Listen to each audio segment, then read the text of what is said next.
12 août 2025, 09h14 UTC. Salle de contrôle de l'Atacama Large Millimètre, Submillimètre Array, ALMA, dans le nord du Chili. L'installation se trouve à 5000 mètres d'altitude, un endroit où l'air est rare et le ciel d'une clarté exceptionnelle. Ce matin-là, 66 antennes radio, habituellement pointées vers de lointaines nurseries stellaires, se sont simultanément orientées vers un nouvel ensemble de coordonnées. Ascension droite, 18h36 m, déclinaison +138 degrés. Ce secteur du ciel était censé être vide. Pendant 42 minutes, le radiotélescope le plus cher de la planète a écouté le silence. Puis, le silence a été rompu.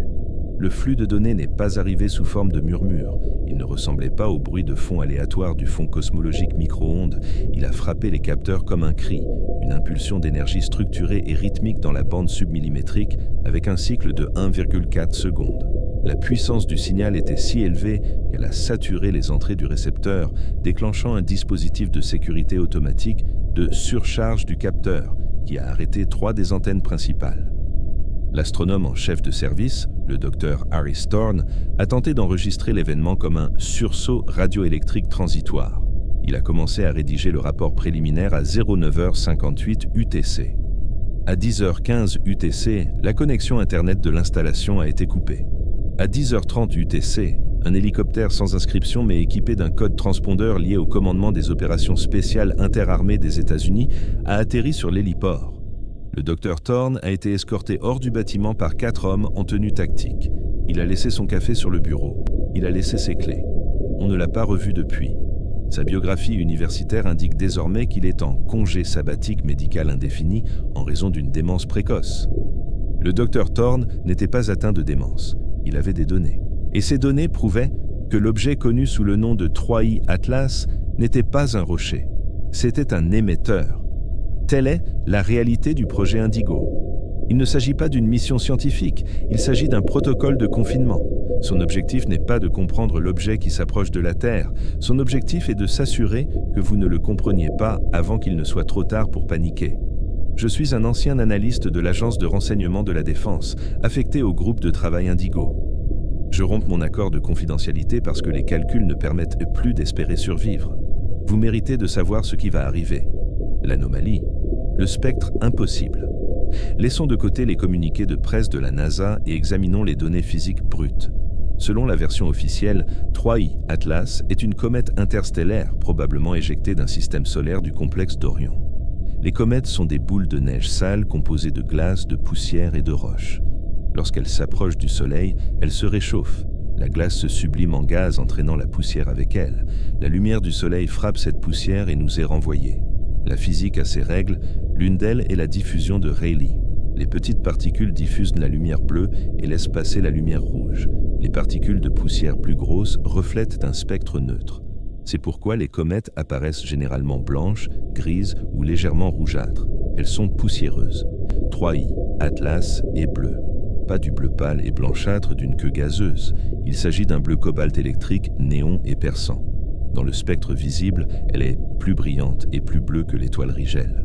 Pour qu'un objet passif dont la température de surface est de moins 100 degrés Celsius émette de la lumière dans cette longueur d'onde spécifique, il faudrait qu'il soit composé de glaces exotiques qui n'existent pas dans le tableau périodique.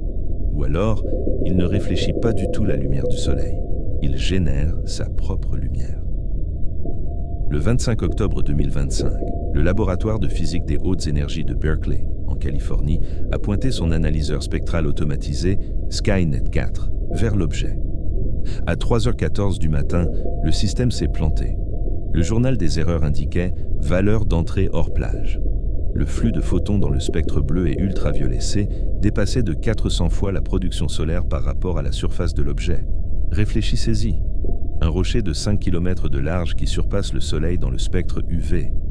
Ce n'est pas de la sublimation, c'est de l'ionisation. La signature Cherenkov. Pour comprendre ce que nous voyons, il faut observer un réacteur nucléaire. Regardez la piscine de refroidissement. Cette lueur bleue étrange et magnifique qui entoure les barres de combustible, c'est l'effet Cherenkov.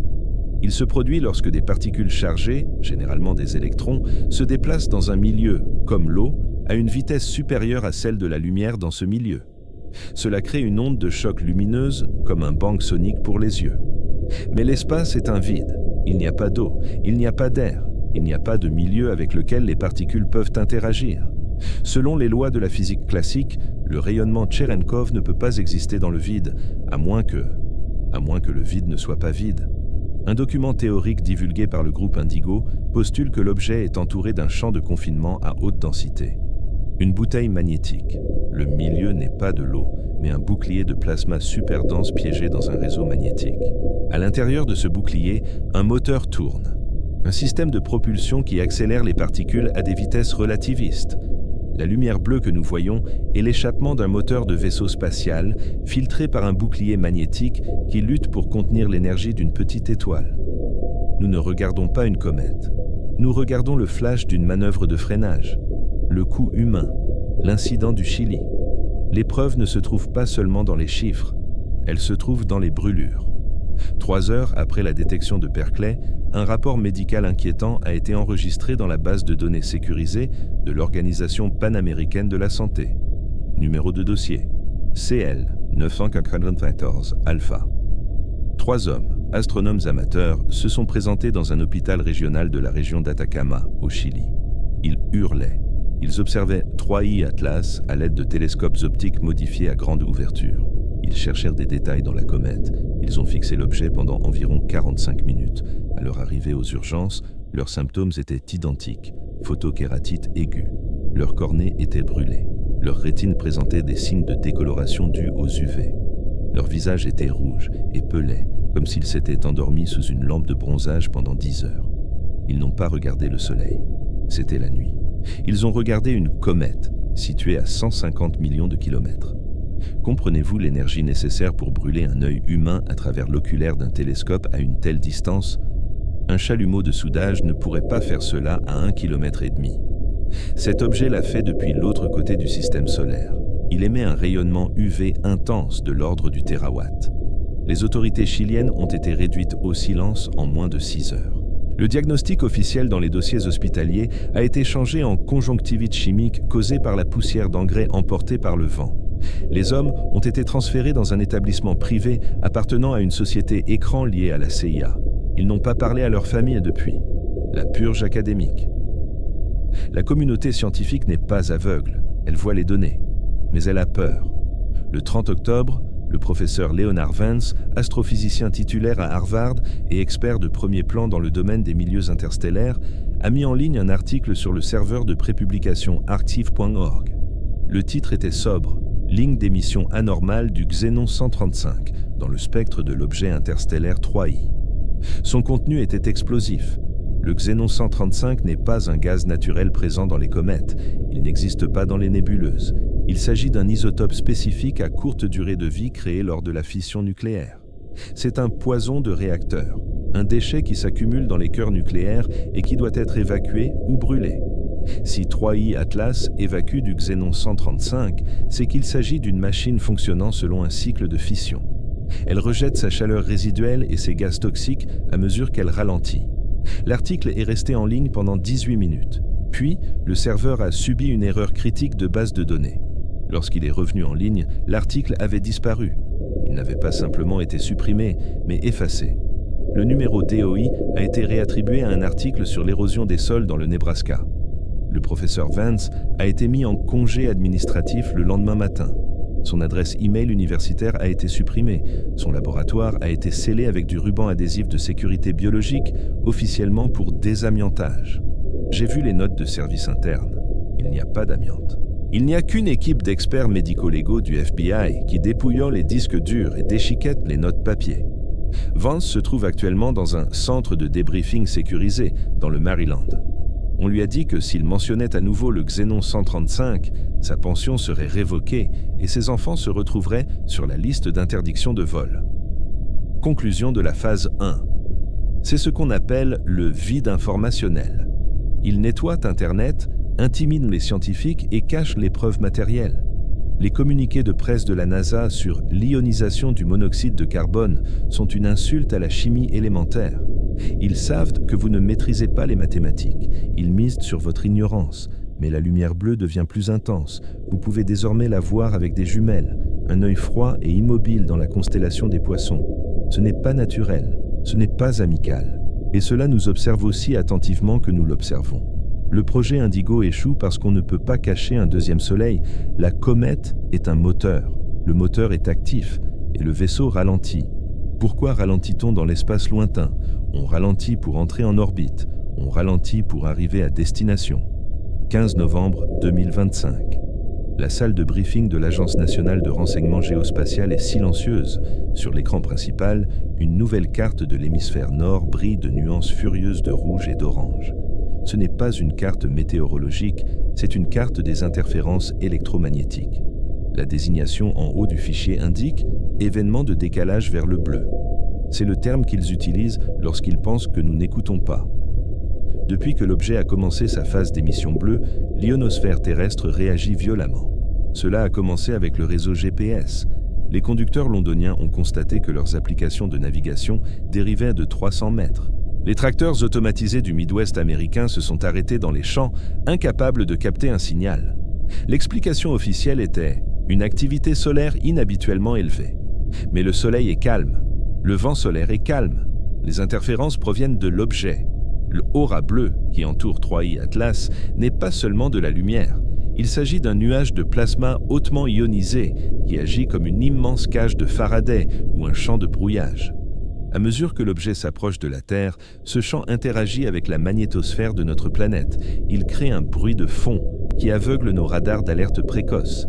Les satellites DSP du NORAD, conçus pour détecter la chaleur dégagée par le lancement d'un missile, signalent une baisse de 40% de l'efficacité de leurs capteurs. Nous sommes pratiquement aveugles. Si un missile nucléaire était lancé aujourd'hui, nous ne le verrions peut-être pas avant qu'il ne touche sa cible. C'est le scénario cauchemardesque pour le Pentagone. Ils se rendent compte que leur bouclier d'1 trillion de dollars est inutile contre un adversaire qui peut simplement éteindre les lumières. Les analystes militaires ne débattent plus de la nature artificielle de l'objet. Ce débat a pris fin en octobre. Ils débattent désormais de sa fonction. Pourquoi un champ bleu? Pourquoi maintenant? Une faction dissidente au sein de l'Agence de renseignement de la Défense a proposé la théorie du miroir. Elle soutient que le rayonnement bleu est opaque au radar. Nous ne pouvons pas voir à travers. Nous supposons que l'objet à l'intérieur mesure quelques kilomètres de large, car c'est ce que suggère la lumière. Mais que se passerait-il si la lumière était un écran? Et si l'objet à l'intérieur se déployait? Et si la lueur bleue était le camouflage d'une flotte? Le 18 novembre, l'orbiteur lunaire chinois Keqiao 2, positionné au point de Lagrange L2 derrière la Lune, avait une ligne de vue dégagée sur 3i Atlas sans interférence atmosphérique terrestre. Pendant 12 secondes, il a transmis des données télémétriques qui défiaient toute logique. Son radar à ouverture synthétique a réussi à pénétrer la couche externe du plasma bleu. Il n'a pas vu de roche, il a vu des angles, une géométrie euclidienne rigide, des angles à 90 degrés, de longues surfaces planes qui reflétaient parfaitement les ondes radar. La nature ne construit pas d'angle droit, l'érosion ne crée pas de plan parfaitement plat mesurant des kilomètres de long. Les données suggèrent une mégastructure, un treillis, ou peut-être une plateforme d'armes déployant des capteurs solaires. 4 heures après avoir transmis ce paquet de données, l'agence spatiale chinoise a signalé que Keqiao 2 avait été perdu à cause d'un impact de micrométéorite, une impossibilité statistique. On ne se fait pas frapper par un rocher dans l'espace 4 heures après avoir scanné un vaisseau extraterrestre, on se fait tirer dessus, ou on est bloqué si fort que nos appareils électroniques grillent. La destruction de la sonde chinoise était le premier coup de feu d'une guerre non déclarée. Le silence de Pékin est plus fort que n'importe quelle protestation. Ils savent ce qui s'est passé. Et ils sont terrifiés. Les gouvernements du monde entier sont paralysés par une prise de conscience qui change l'histoire de l'humanité. L'objet ne fait pas que passer. L'ionisation de notre atmosphère augmente chaque jour. Le décalage vers le bleu modifie la composition chimique de l'ionosphère. Les pilotes volant à haute altitude signalent des odeurs d'ozone dans le cockpit et des pannes d'équipement inexplicables. Il ne s'agit pas d'un effet passif, il s'agit d'ingénierie environnementale ou de fumigation. Ils ne peuvent pas l'abattre. Une frappe cinétique sur un objet protégé par un champ de plasma à haute énergie serait inutile. Une frappe nucléaire provoquerait une impulsion électromagnétique qui anéantirait notre propre civilisation sans probablement avoir aucun effet sur un vaisseau capable de voyager dans l'espace interstellaire. Ils ne peuvent pas le cacher. Il devient visible à l'œil nu. Une deuxième étoile dans le ciel du soir, froide et bleue, se moquant de notre ignorance. Ils ont donc choisi la seule option qui leur reste, le silence. Ils gagnent du temps. Ils déplacent les bunkers de continuité du gouvernement vers des profondeurs scellées et doublées de plomb. Ils protègent les réseaux militaires critiques. Ils laissent les infrastructures civiles, Internet, le réseau électrique, le GPS, se détériorer dans la vague montante des interférences. 1er décembre 2025. L'escalade. La lueur bleue n'est plus seulement une anomalie visuelle, elle est devenue une crise atmosphérique. Les rapports des pilotes empruntant les routes polaires décrivent un nouveau phénomène, un feu de Saint-Elme, sous stéroïdes. Des décharges statiques sur les pare-brises à 35 000 pieds d'altitude, non pas dans une tempête, mais dans un ciel clair. L'ionosphère est chargée. 3i Atlas traîne un sillage magnétique à travers notre système solaire, et la Terre vient d'entrer dans la turbulence. Le discours officiel s'effrite. L'explication de la NASA concernant une comète est désormais ouvertement ridiculisée par des scientifiques indépendants qui n'ont pas encore été réduits au silence. Le docteur Helena Vance, physicienne des plasmas au CERN, a publié une analyse vidéo du décalage vers le bleu sur un serveur décentralisé. Elle a démontré que l'énergie nécessaire pour maintenir le nuage d'ionisation autour de 3i Atlas équivaut à la puissance d'un fragment de sphère de Dyson. « Ce n'est pas un rocher !» a-t-elle déclaré en fixant la caméra, la voix tremblante. « Il s'agit d'une manœuvre de freinage d'un vaisseau spatial. Ils transfèrent leur élan dans notre champ magnétique. » La vidéo a été supprimée des principales plateformes en moins d'1 heure, qualifiée de désinformation nuisible. Mais des millions de personnes l'ont vue. Le doute a germé et s'est transformé en une forêt de peur. 5 décembre 2025, la panne d'électricité. À 14h00 UTC, le réseau GPS mondial a subi une désynchronisation catastrophique. Pendant 18 minutes, le signal de synchronisation a dérivé de 400 nanosecondes. Cela semble insignifiant, ce n'est pas le cas. Cela a provoqué le crash des algorithmes de trading automatisés à Wall Street, effaçant des milliers de milliards de richesses virtuelles en quelques secondes. Les systèmes de contrôle du trafic aérien se sont figés. Les réseaux électriques d'Europe du Nord ont déclenché leurs disjoncteurs de sécurité, plongeant la Scandinavie dans l'obscurité. L'explication officielle ? Une erreur de mise à jour logicielle. Un mensonge. La vérité se trouve dans les registres classifiés de la force spatiale. À ce moment précis, 3i Atlas a émis une impulsion, une rafale d'énergie électromagnétique à haute fréquence dirigée vers la constellation de satellites GPS. Ce n'était pas une attaque, mais un ping, un test, comme un sonar de sous-marin qui émet un ping sur la coque d'un navire pour en évaluer l'épaisseur. Il cartographie nos infrastructures, il teste notre résilience, et nous avons échoué. La réponse militaire a été frénétique et futile. L'opération Nightwatch a été activée. Les avions E-4B Doomsday sont désormais en vol 24 heures sur 24, 7 jours sur 7. La triade nucléaire est en DEFCON 2. Mais à quoi servent les missiles balistiques intercontinentaux contre une cible capable de manipuler la gravité ? Un rapport divulgué par la RAND Corporation, intitulé « Asymmetric Engagement with Type 2 Civilization » engagement asymétrique avec une civilisation de type 2, conclut que toute réponse cinétique de la Terre serait équivalente à lancer un caillou sur un char d'assaut. La recommandation ? Ne pas engager le combat, tenter de communiquer, se préparer à la soumission. Les effets biologiques s'intensifient. L'odeur d'ozone, signalée par les pilotes, est désormais signalée par les habitants des villes situées à haute altitude, comme Denver et La Paz. Les admissions à l'hôpital pour migraines inexpliquées et vertiges ont augmenté de 300%. C'est le bourdonnement, une vibration à basse fréquence que beaucoup de gens peuvent entendre, ou plutôt sentir dans leurs dents. Il s'agit de la résonance du moteur de l'objet en interaction avec la croûte terrestre. Nous sommes soumis à des vibrations au niveau moléculaire. 10 décembre 2025. La confirmation visuelle. Des astrophotographes amateurs, utilisant des techniques de imagerie chanceuse pour contourner la distorsion atmosphérique, ont capturé la structure à l'intérieur du nuage bleu. Elle n'est pas ronde, elle n'est pas organique, c'est une aiguille. Un long cylindre mince, long de plusieurs kilomètres, plus sombre que le vide spatial. Il absorbe la lumière. La lueur bleue émane de l'arrière, du cône du moteur. Le long de la coque, il y a des lumières, des motifs. Ce ne sont pas des reflets aléatoires, mais une séquence. Internet est inondé de ces images avant que les senseurs ne puissent toutes les attraper. L'aiguille dans le ciel devient le symbole de la nouvelle ère. Les gens se rassemblent sur les toits pour l'observer. Elle ne se déplace plus comme une comète, elle manœuvre. Elle glisse vers une orbite hautement excentrique qui l'amènera au-dessus des pôles. Pourquoi les pôles? Parce que c'est là que les lignes du champ magnétique pénètrent dans la Terre. C'est la porte dérobée. S'ils veulent atterrir ou injecter quelque chose dans notre atmosphère, les pôles sont le point d'injection. 12 décembre 2025. Le silence des élites. Les bunkers sont scellés. Les présentateurs de journaux télévisés continuent de lire leurs prompteurs, nous disant de rester calmes, mais leurs yeux sont terrifiés. Ils savent. Les riches ont disparu. Les aérodromes privés sont vides parce que les jets sont déjà partis.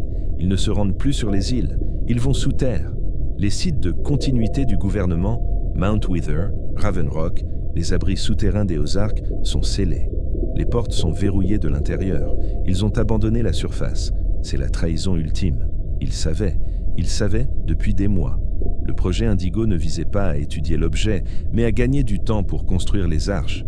Ils ont utilisé le mensonge de la comète pour dégager les routes, pour maintenir l'économie en marche juste assez longtemps pour extraire les ressources dont ils avaient besoin.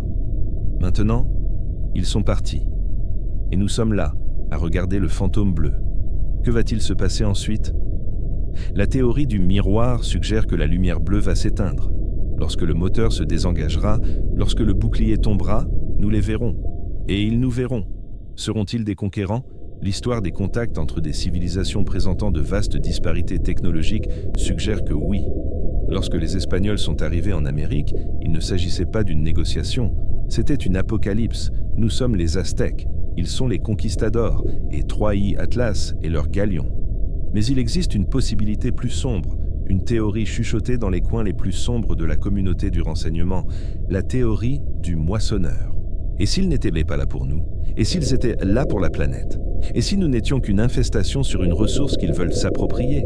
Ils pourraient même ne pas nous combattre. Ils pourraient simplement nous fumiger. L'odeur d'ozone, les radiations, le bourdonnement, ce ne sont peut-être pas des effets secondaires. C'est peut-être la fumigation. La conclusion finale est froide. Nous sommes seuls. Les institutions en lesquelles nous avions confiance, les gouvernements que nous avons payés, la science en laquelle nous croyions, tout a échoué ou a disparu. Nous sommes debout sur la plage alors que le tsunami retire l'eau et la seule chose qui nous reste à faire est de tenir la main de la personne à côté de nous. La lumière bleue est la seule vérité qui reste. Elle est belle, elle est terrifiante et elle se rapproche. Ceci, c'est la dernière entrée du journal. L'infrastructure Internet est en train de tomber en panne. Le réseau électrique fluctue. Le bourdonnement est si fort maintenant qu'il fait vibrer les fenêtres. Ne détournez pas le regard. Soyez témoins. C'est la fin d'un monde et le début d'un autre. Bonne nuit et bonne chance.